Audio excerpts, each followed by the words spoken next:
Chapter 2 की शुरुआत में हम देखते हैं डाइगन को, जो बोलता है, क्या बुली बुली इंचार्ज, इसका मतलब क्या है? मुझे दूसरे बुलीज पे राज करना होगा? प्रोजेक्ट मैनेजर बोलती है, हाँ सही समझे हो, मुझे तुम्हारी फाइटिंग एबिलिटीज में कोई शक नहीं है, ये तुम जरूर कर पाओगे।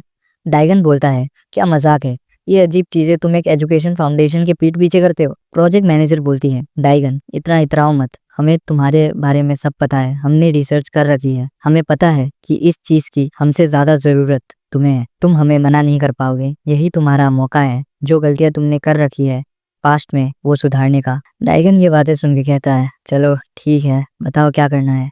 नेक्स्ट सीन में हम देखते हैं डाइगन को, वो स्कूल पहुंच चुका है और बैकग्राउंड में लड़कियां बोल रही होती है, ओएमजी ये कितना हैंडसम है, क्या तुम्हारे पास क्लास के बाद फ्री टाइम है। सीन शिफ्ट होता है और हमें दिखाया जाता है क्लास 1, जहाँ इस पीले बाल वाले ने एक बच्चे को हाथी बना रखा होता है और इसका नाम होता है जोंगमिन। फिर हमें ये बंदा दिखाया जाता है जिसका नाम होता है होजोंग, जो बोलता है, मैंने सुना हमारा ब्रेड डिलीवरी बॉय उसने स्कूल छोड़ दिया है, पर उसके बदले एक नया स्टूडेंट आया है, लगता है वो बनेगा मेरा अगला शिकार। जोंगमिन कहता है, मुझे उसके बारे में ज्यादा कुछ नहीं पता, वैसे हमारे पुराने डिलीवरी बॉय ने स्कूल छोड़ा क्यों है? क्या वो इसीलिए था क्योंकि ग्यूरी ने उसकी पैंट उतार दी थी सबके सामने? बाय द वे ग्यूरी इस लड़की का नाम है। ग्यूरी बोलती है, चुप करो, वो एक एक्सीडेंट था। होजांग बोलता है, इसीलिए तुम्हें अपने डिलीवरी बॉय से सिर्फ डिलीवरी करानी चाहिए और कुछ नहीं। तभी टीचर आ जाते हैं और वो कहता है, लगता है ट्रांसफर स्टूडेंट आ गया है। तभी हमारा हीरो डाइगन की एंट्री होती है। डाइगन कहता है, मैं डाइगन हूँ और मैं इंचियोन से हूँ, आप सभी से मिलके मुझे काफी अच्छा लगा। उसे देख के लड़कियां फ्लैट हो जाती है और ग्यूरी अपना मेकअप फिक्स करना चालू कर देती है, जो देख कर ये दोनों काफी ज्यादा जल रहे होते हैं। तभी होजांग बोलता है, कितने अफसोस की बात है, इस ट्रांसफर स्टूडेंट के पहले ही दिन मुझे इसको मारना पड़ेगा। तभी टीचर बोलता है, जाओ और इसके साथ बैठ जाओ, क्योंकि जिसने स्कूल छोड़ा था वो यही बैठता था। डाइगन वहां बैठ जाता है और उसके बगल वाले का नाम पूछता है। बगल वाला कहता है, मेरा नाम मिन्सू किम है। तभी होजांग अपनी सीट से उठ जाता है और बोलता है, चलो भाई तमाशा चालू करते हैं। डाइगन और मिन्सू बात कर रहे होते कुछ पढ़ाई के बारे में। उसी बीच पीछे से होजांग आता है और मिन्सू के गर्दन में जोरदार हमला कर देता है। डाइगन बोलता है, इतनी अचानक से, इसने तो मुझे सरप्राइज कर दिया, अपने नए दोस्त के साथ मजे कर रहे हो, जाओ और मेरे लिए ब्रेड लेकर आओ। मिन्सू बोलता है, क्या, मैं, और क्यों?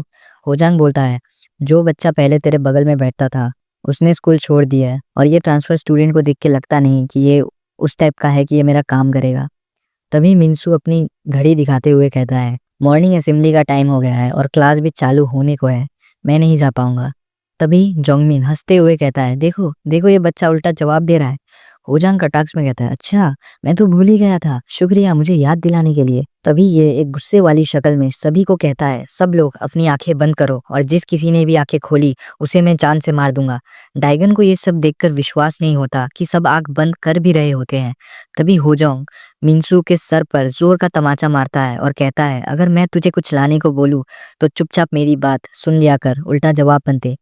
डाइगन को ये सब देखकर बिल्कुल अच्छा नहीं लगता, पर उसे प्रोजेक्ट मैनेजर की बात याद आती है कि उसने उसे कहा था कि ये जो भी मिशन है ये चीज़ों को सीक्रेट रखो और अपनी लाइन क्रॉस कभी मत करना, बिना कोई ठोस रीजन के किसी पे झगड़ा या किसी पे हमला मत करना।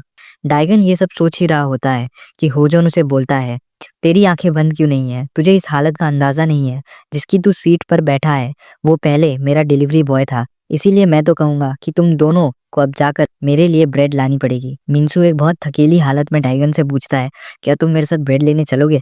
डाइगन बोलता है, नहीं, 2 डिलीवरी बॉयज की क्या जरूरत, मेरा जाने का कोई मतलब नहीं बनता। देखो ये दोनों को, ये एक दूसरे के साथ हायरार्की बना रहे हैं, अपना मुंह बंद करो और चुपचाप जाओ। तभी डाइगन अपने सीट से उठ जाता है और कहता है, ठीक है फाइन, मैं जाने के लिए रेडी हूँ, मुझे पैसे दो। होजान डाइगन के बाल पकड़ लेता है और कहता है, क्या तू सीरियस है? तुझे क्या लगता है मैं तुझे पैसे दे दूंगा? अगर मैं तेरे को बोलता हूँ ब्रेड लाने को तो तू वो अपने पैसों से लाएगा, ना कि मेरे पैसों से। डाइगन कहता है, क्या तुझे तेरे माँ बाप पैसे नहीं देते या फिर तेरे माँ बाप है ही नहीं? तभी होजान डाइगन के बाल को खींच के कहता है, इस बच्चे पर तो तमीज ही नहीं है। डाइगन इतने में बहुत गुस्सा हो जाता है और घुमा के एक एक पंच सीधे होजान के पेट में मारता है। उतने में ही डाइगन फिर से एक पंच उसके मुंह पर मारता है। इतने में ही होजान की हालत बदली हो जाती है। डाइगन कहता है, तू कौन होता है रूल बनाने वाला? इस स्कूल में बस एक ही है जो रूल बनाता है और वो है मेरी मुट्ठी। और डाइगन उसे एक आखिरी पंच मार देता है जिससे होजान बेहोश हो जाता है। ये देखकर क्लास के बच्चे दंग रह जाते हैं और ये पीले बालों वाला गुस्से से लाल हो जाता है। तभी डाइगन बोलता है, यही होता है जब कोई मेरे साथ लाइन क्रॉस कर देता है। और डाइगन उस पीले बाल वाले को बुलाता है और कहता है, तूने ये सब कुछ देखा, तेरे लिए अच्छा यही होगा कि तू अपनी जबान को लगाम दे और चुप रहे।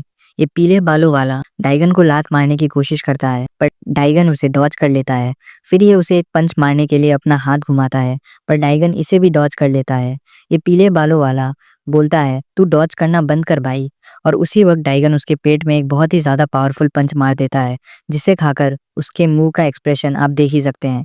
डाइगन उसे और एक पंच मारने ही वाला होता है कि तभी वो पीले बालों वाला बोलता है कि रुक जाओ, मैं मर जाऊंगा, मेरे पेट में बहुत दर्द हो रहा है। उतने में होजान होश में आ जाता है और वो एक कुर्सी उठा लेता है और कहता है, मैं तुझे जान से मार दूंगा। डाइगन बोलता है, इस चीज में मुझे मजा आने लगा है, क्या तुम मुझे कभी भी चोट पहुंचा पाओगे? और उसे कुर्सी लगने से पहले ही बहुत ही रफ्तार से एक पंच सीधा उसके मुंह में मार देता है। नेक्स्ट सीन में हम देखते हैं कि वो दोनों डाइगन के आगे बेहोश पड़े हैं और डाइगन बोलता है, आज तो मजा आ गया, क्या यही है डिजाइनेटेड बुली बनने का मतलब? तभी डाइगन उस मोटे के बाल पकड़ लेता है और कहता है, क्या यहाँ की ब्रेड इतनी ज्यादा अच्छी है कि तू कब से ब्रेड ब्रेड कर रहा था? अब एक काम कर, अब से तू जाएगा और मेरे लिए ब्रेड लेकर आएगा। तभी ये मोटा बोलता है, तुझे क्या लगता है तूने हमारे क्लास में मुझे हराकर इस क्लास में कब्जा कर लिया है? डाइगन पूछता है, तेरा इससे क्या मतलब है? मोटा बोलता है कि मैं इस क्लास का टॉप फाइटर नहीं हूँ, अगर वो यहाँ आ गया तब तो तू गया। तभी हम देखते हैं दरवाजे पर कोई आ जाता है और ये मोटा कहता है, मानो तुम आ गए। तभी हमें इंट्रोड्यूस किया जाता है क्लास 1 के सबसे टॉप बुली जिसका नाम है मानहो। और उसकी स्पेशलिटी है कि जब वो फाइट करता है तब वो काफी मैनरलेस होता है। इसका मतलब हम आगे इसकी फाइट के दौरान देख लेंगे। मानो बोलता है, अबे तू है कौन और क्या तू इस क्लास पर कब्जा करना चाहता है? डाइगन कहता है, अच्छा तो ये है तुम्हारे क्लास का इक्का, द टॉप बुली। इसी के साथ ये चैप्टर भी खत्म होता है और पार्ट 3 भी जल्दी आने वाली है दोस्तों। बाकी आपको क्या लगता है कमेंट करो एंड सब्सक्राइब भी कर दो यार, सपोर्ट की बहुत ज़्यादा ज़रूरत है बिकॉज स्टार्ट जस्ट किया है मैंने एंड सपोर्ट चाहिए मुझे। चलो।